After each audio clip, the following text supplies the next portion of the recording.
Pression, partie 3 sur 7.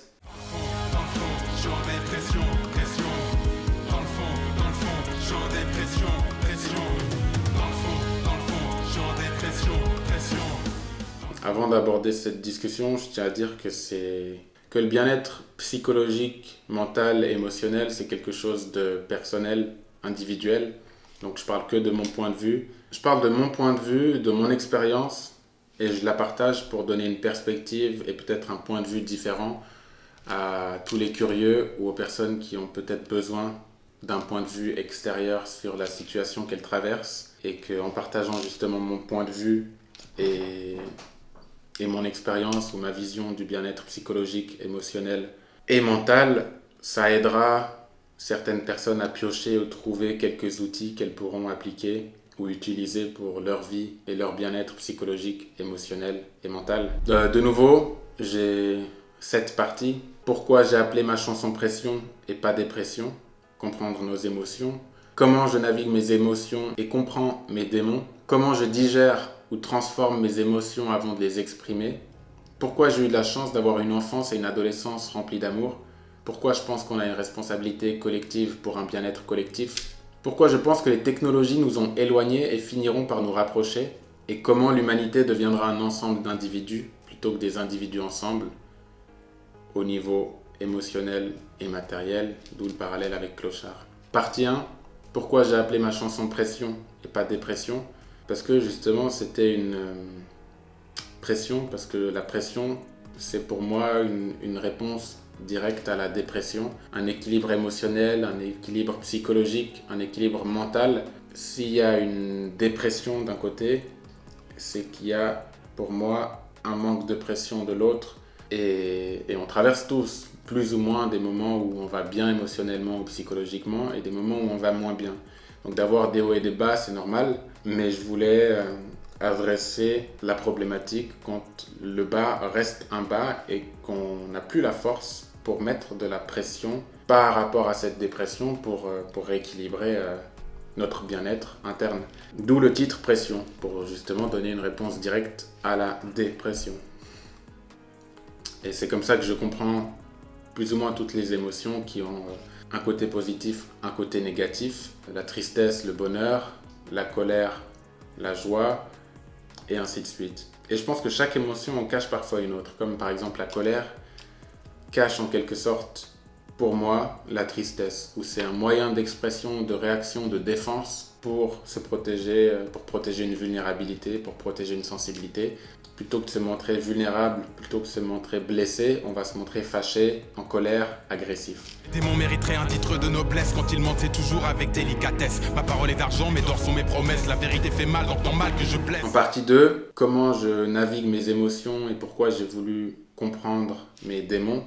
Justement, par curiosité, quand j'allais pas bien, c'était presque devenu cérébral ou intellectuel. Je voulais comprendre le sentiment de tristesse, comprendre le sentiment de blues, comprendre le sentiment de spleen. Et en quelque sorte, j'avais le luxe de rester dans cette sorte de dépression émotionnelle ou psychologique. Et j'en parlerai plus tard pourquoi j'appelle ça un luxe pour moi. Parce que justement, c'est comme si c'était un choix ou une expérience que je faisais consciemment de par le fait que j'ai réussi ou que j'ai appris ou que j'ai grandi dans un contexte qui m'a permis de me construire émotionnellement. Mais justement, l'approche, elle était presque expérimentative ou méthodologique. Je vais rester triste et je veux comprendre ce que ça fait d'être triste, pourquoi je me sens triste, pourquoi je suis pas motivé. Et une fois que je comprends profondément mon émotion, je peux me sortir de ma tristesse ou de mon vide en quelque sorte. Parce que c'est pas juste un sentiment de tristesse ou de mal-être, c'est presque un sentiment de vide. Grand et brillant sera mon avenir, car mes rêves d'enfant finiront par s'accomplir. Calme en surface dans le fond, la rage de vivre, j'ai mes démons et malgré moi un faux sourire. Et ce sentiment, personnellement, je l'ai traversé surtout quand je suis parti de la maison. Mais justement, comme j'étais construit émotionnellement, et je pense qu'on peut faire la transition, mais justement, j'ai senti ce vide ou cette dépression, surtout en étant seul. en me retrouvant avec moi-même. C'était une sorte de vide ou dépression, et je mets toujours les guillemets parce que c'est pas quelque chose que je comparais à des personnes qui subissent des traumatismes et qui n'ont pas les outils pour se reconstruire émotionnellement ou psychologiquement, que ce soit à travers l'enfance ou même dans la vie d'adulte. Si on n'a pas eu les outils pendant l'enfance ou dans notre construction, c'est très difficile de se reconstruire seul quand on fait face à des événements traumatiques. Mais justement, comment je navigue mes émotions, je cherche toujours à les comprendre plutôt que de les exprimer directement. Comme par exemple la colère, la tristesse. C'est pas des émotions que j'ai envie d'exprimer directement, j'ai d'abord envie de les comprendre. Et une fois qu'on comprend une émotion et qu'on en a conscience, on peut, si on a les outils, choisir comment on veut ou on peut l'exprimer. Et je dirais que je suis quand même privilégié dans le sens où justement j'ai trouvé mon moyen d'expression à travers les mots, à travers la musique, à travers l'art, les dessins. Donc ça me permet toujours d'extérioriser, et en extériorisant de cette façon, de prendre du recul sur une émotion, sur un état mental, et en prenant du recul, de comprendre la situation et de pouvoir réagir de façon appropriée. Et comme pour tout, ça devient un instrument, les émotions, la psychologie, qu'on peut utiliser. Et comme un instrument de musique, une fois qu'on comprend comment s'en servir, ça devient un instrument qui nous sert plutôt qu'un instrument qui nous coûte ou qui nous dessert. Mais pour ça, il faut être bien accordé avec soi-même, trouver une harmonie intérieure pour justement pouvoir jouer de notre, j'allais dire, de notre instrument, mais c'est pas l'idée. Mais de nos émotions, de se servir de nos émotions plutôt qu'elles nous desservent, d'agir par rapport à nos réactions plutôt que de réagir en réponse à nos émotions. En partie 3, comment je digère ou transforme mes émotions avant de les exprimer. Je crois que j'ai presque déjà répondu à la question. En prenant du recul, en en acceptant le fait que je ne suis pas mes émotions. Mes émotions, c'est un ressenti qui me traverse, qui me touche, qui me perce, qui me blesse, qui me fait réfléchir, qui me fait sourire, qui me fait souffrir, qui me rend triste, qui me rend heureux. Tout ça, c'est des émotions qui me font ressentir, mais qui ne sont pas directement moi. Et en prenant justement du recul ou une petite dissociation entre les émotions et qui on est, on peut, grâce à ce recul, ou en tout cas personnellement, je peux, grâce à ce recul, comprendre mes émotions. Et en comprenant mes émotions, je peux choisir d'agir, de réagir ou de réfléchir et de digérer une émotion avant de l'exprimer. Et j'ai noté en plus, je pense que le fait de pouvoir prendre du recul sur une émotion, c'est dans notre nature humaine. C'est ce qui nous différencie de tous les autres animaux. Et quand justement on ne prend pas ce recul par rapport à nos émotions, par rapport à notre ressenti, et qu'on réagit directement, dans le pire des situations, on se comporte souvent bien plus mal que les animaux se comporteraient entre eux ou réagissent entre eux quand ils réagissent de façon instinctive par rapport à une situation. Les humains commettent les pires des horreurs, bien pires que les animaux. Et justement, de faire le lien avec cette qualité humaine, avec cette humanité, pour pouvoir prendre du recul sur nos émotions et ne pas se comporter comme des animaux, c'est notre plus grande qualité. En tout cas, ça devrait l'être. Et on peut s'inspirer de la nature. Quand je parle de la nature, je parle des 4 éléments, 5. L'eau, la terre, le feu, l'air et l'éther. Si on se considère comme ces éléments, et on est composé tous de ces 5 éléments, ne pas réagir ou s'inspirer de ces 5 éléments pour réagir ou avant de réagir. Si on frappe l'eau, la terre, le feu, ça a un impact. Le feu ou la flamme va danser, l'eau va faire ça, va faire des vagues, l'air va faire des courants d'air, la terre va trembler, vibrer, mais la réaction ne sera jamais la même que l'action qui touche l'eau, le geste qui touche l'eau. Et je ne sais pas si c'est clair, mais je pense que émotionnellement ou humainement, on peut réagir comme ça, s'inspirer de ces éléments. Se dire que je vais faire comme l'eau, je vais me laisser impacter, je vais sentir la vibration, mais je ne vais pas rendre l'impact émotionnel. Je ne vais pas rendre les paroles, je ne vais pas rendre le geste directement. Ou alors je vais faire comme l'air, je me sens léger, ça passe, je sens un courant d'air, je sens que quelqu'un a voulu me blesser ou m'a blessé, mais je ne vais pas réagir directement de la même façon que j'ai été blessé. Je vais prendre le temps d'absorber, de comprendre, de ressentir, de digérer, de réfléchir avant de réagir ou non à ce qui m'a blessé, à ce qui m'a touché, à ce qui m'a rendu triste, à ce qui m'a énervé. Je pense que c'est notre qualité d'humain et je pense que c'est ce qui manque à l'humanité. C'est cette prise de conscience par rapport au fait que nous ne sommes pas nos émotions, nous ne devons pas tout le temps agir selon ce que nos émotions nous font ressentir, que ce soit la peur, la colère, la tristesse. Toutes les émotions sont des indicateurs, mais réagir tout le temps selon nos indicateurs ou selon nos émotions, c'est pas forcément un bon mode de fonctionnement. J'aimerais laisser parler à haute voix mes démons, juste pour pouvoir dire des trucs très drôles mais méchants. Je vous jure, dans ma tête, ces bressons mais marrants. C'est pour ça que je souris, mais je garde tout ça dans le fond. Partie 4. Pourquoi j'ai eu la chance d'avoir une enfance et une adolescence remplies d'amour? Parce que c'est surtout pendant cette période de la vie qu'on se construit émotionnellement. Surtout dans l'enfance. On sait tous à quel point un traumatisme d'enfance peut nous impacter toute notre vie. Et dans l'adolescence, comme c'est la continuité de l'enfance, on est toujours en construction, on devient un jeune homme, une jeune femme, et on fait la transition vers la vie d'adulte qui n'est pas toujours une transition facile.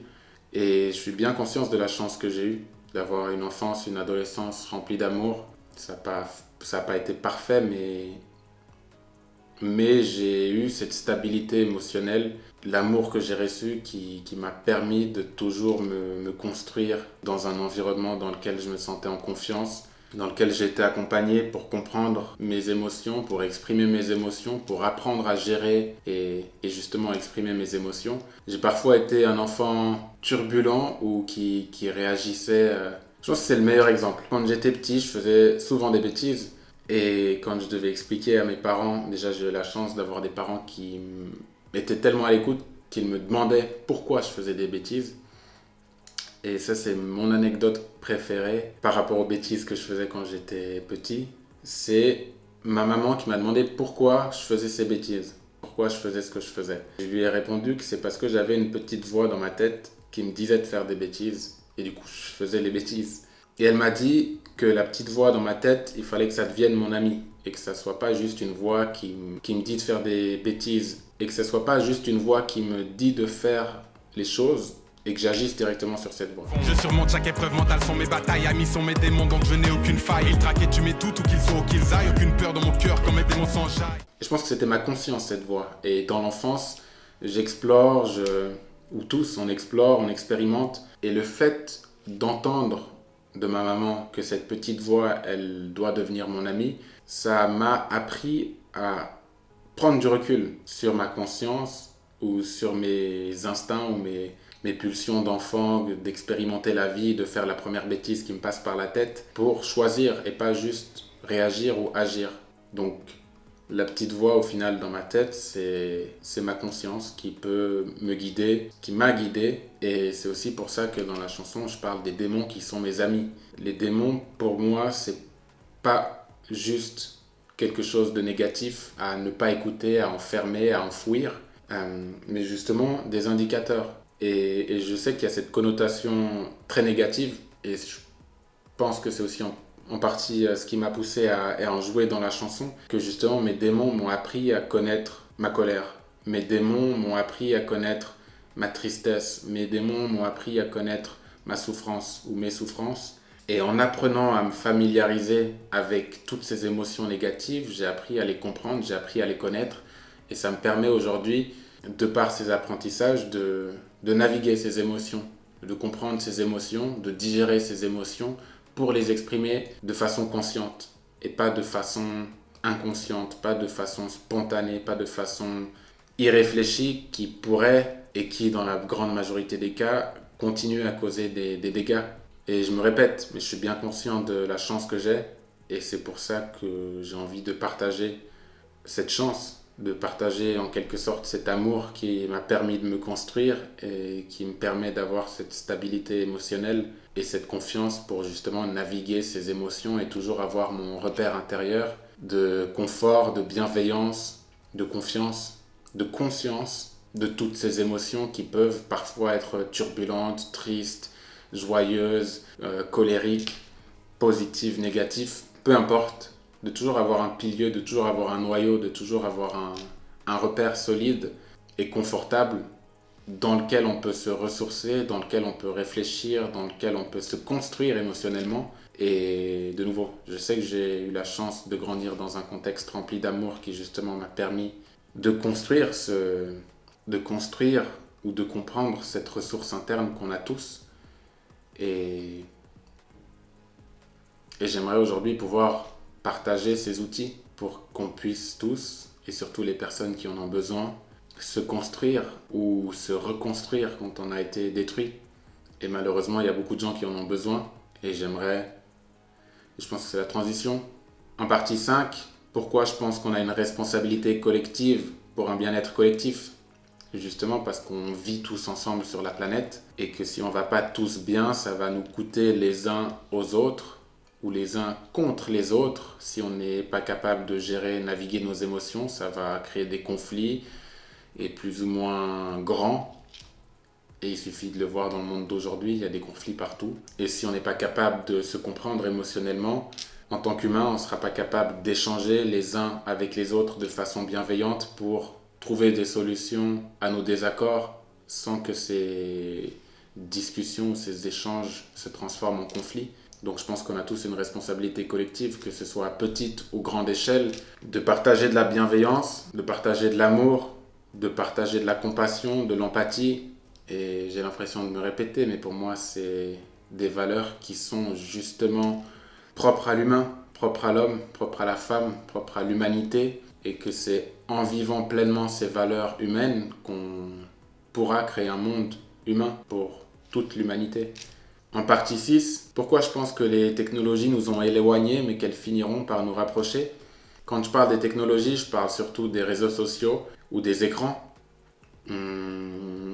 Toutes les nouveautés sont en général une bonne progression pour la civilisation. Et là, socialement, on se rend compte et on continue à malheureusement être confronté au fait que les écrans nous ont séparés, nous ont isolés chacun de nos côtés.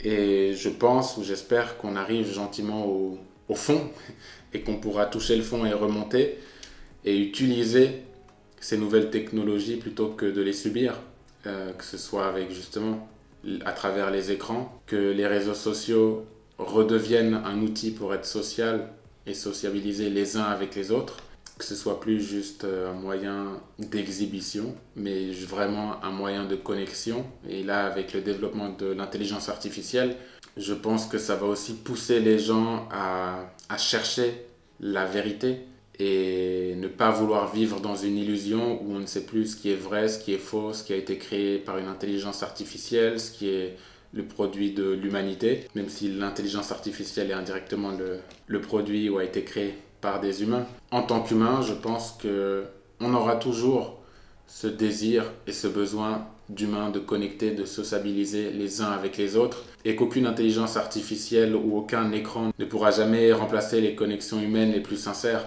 Et c'est une des raisons pour lesquelles j'ai pas peur de l'intelligence artificielle et les spécialistes en intelligence artificielle n'ont pas peur de l'intelligence artificielle non plus.